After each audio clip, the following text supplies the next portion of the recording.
정성호 장관이 결국 칼을 빼들었습니다. 사의를 표명한 송강을 법무연수원으로 유배를 보내는 한편 검찰 고위급 인사를 단행했는데 중앙지검장으로 영전한 박철우 대검 반부패 부장은 이번에 항소 포기를 결정한 인물이죠. 그리고 윤두창 때 좌천된 이정현, 고경순 검사장들을 고검장으로 승진시켜 복귀한 것은 물론 이번 대장동 수사 1차 팀으로 여러 폭로를 한 정용환 검사를 전격 검사장으로 승진시켜 요직에 임명했습니다. 그래서인지 검난 주동자들이 하나둘 항복을 하는 척하며 블러핑을 시작했는데 아주 후한무치합니다. 이들의 전략을 알 것 같습니다. 오늘 서울신문 단독 보도에 따르면 성명에 이름을 올린 A 검사장은 이날 전화통화에서 집단 행동으로 보일 것이란 생각도 못했다면서 국가공무원법에서 금지하는 정치적 행동이나 국가 정책에 반하는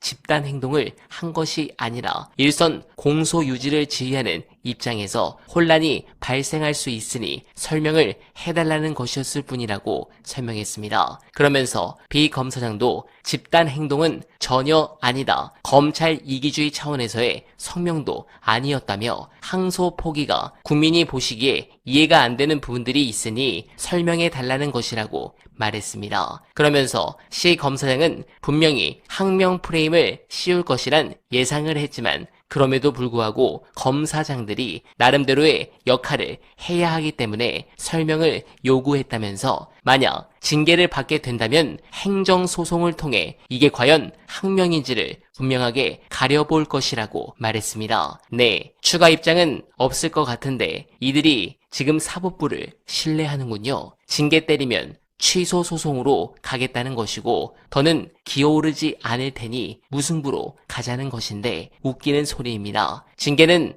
반드시 필요합니다. 다는 못해도 최소 지금도 2%의 글을 올리는 소수의 친윤 검사들의 경우 본보기를 확실하게 보여줘야 합니다. 그래야 다시는 검찰이 민주정부에 기어오르지 않기 때문입니다. 관련해 정부와 법무부가 잠시 숨을 고르는 이유에 대한 화제가 된 분석 보시고 이어가 보겠습니다. 전주지검장이 이제 뭐 항명 프레임에 대해서 이제 억울하다라고 입장을 냈는데, 네.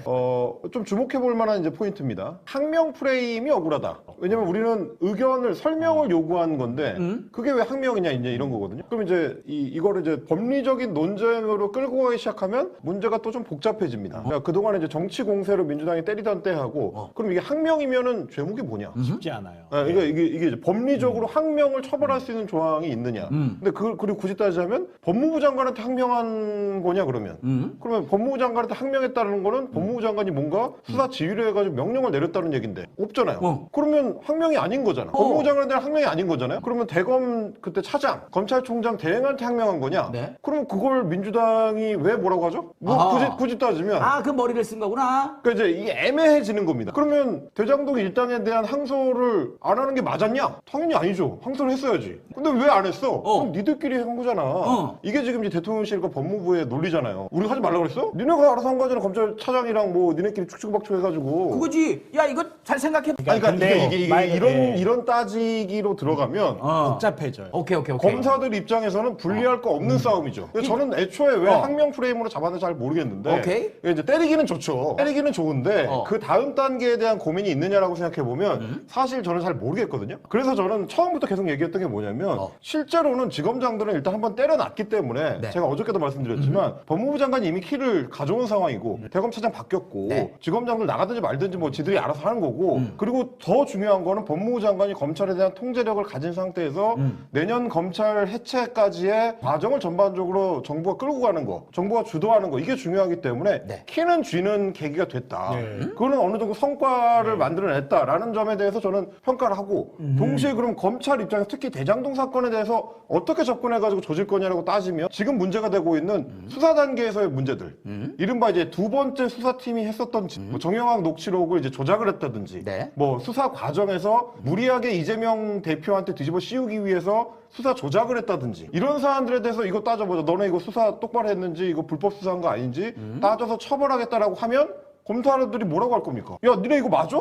녹취 조작해가지고 기소하면 그게 맞아? 라고 얘기를 하면 쥐들도 할 말 없죠. 이런 어떤 그 프레임 전쟁으로 가게 되면 어느 부분을 타격해가지고 조질 거냐에 대해서 좀 더 정교한 설계가 필요하다. 네. 이런 얘기입니다. 그럼 빨리 그 강백신 그 어미준 뭐 이런 애들에 대한 조사가 빨리 들어가고 수사가 빨리 시작이 돼야 되겠네요. 저는 또 프레임 전쟁이라는 관점에서 저도 되게 이 부분에서 관심 있게 보면서도 비웃는 이유가 뭐냐면 예. 사실 이거를 검찰이 크게 띄운다는 거는요 다른 게 없다는 뜻이거든요.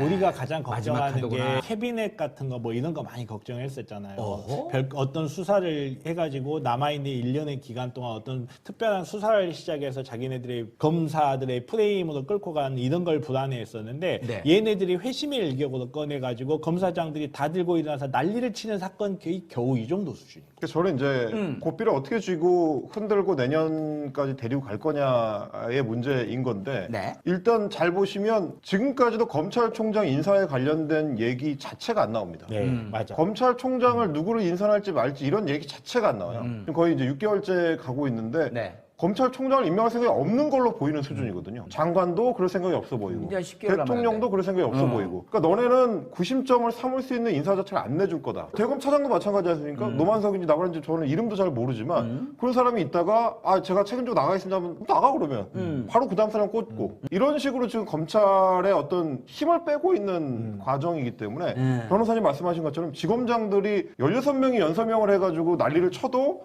실제로 여론에 큰 영향을 미치지 못한다. 니네 하고 있는 것들 대체로 지금 통제 상황 안에 있어 라는 걸 명확하게 보여주는 게 되게 중요하고 아까 말씀드린 것처럼 빼도 박도 못하는 불법 사안들 검찰이 그동안 정치질을 하느라고 했었던 불법적인 사안들에 대해서는 너 수사해서 변호사도 못하게 만들 거야. 전혀 다른 차원으로 접근할 필요가 있다는 거죠. 네, 공감합니다. 공무원이라는 신분을 망각하고 스스로를 법 위의 존재쯤으로 착각하는 듯한 행동, 그 망상에서 아직 빠져나오지 못한 사람들이 있습니다. 국가를 흔들 만큼 큰일인 스스로 격분하고 온 나라가 대혼란에 빠진 것처럼 선동하지만 정작 국민 어느 누구도 그 소란에 관심을 두지 않습니다. 그 사실을 본인들만 모르는 듯합니다. 그들이 무엇을 믿고 저런 행동을 하는지는 분명합니다. 이미 역사의 퇴장 뒤편으로 사라진 권력에 아직도 미련을 버리지 못한 것일 테지요. 이번 사태에서 항명에 나선 지검장들에 대해 평검사, 강등을 검토한다고 합니다. 그러나 검토만으로는 아무것도 달라지지 않습니다. 법이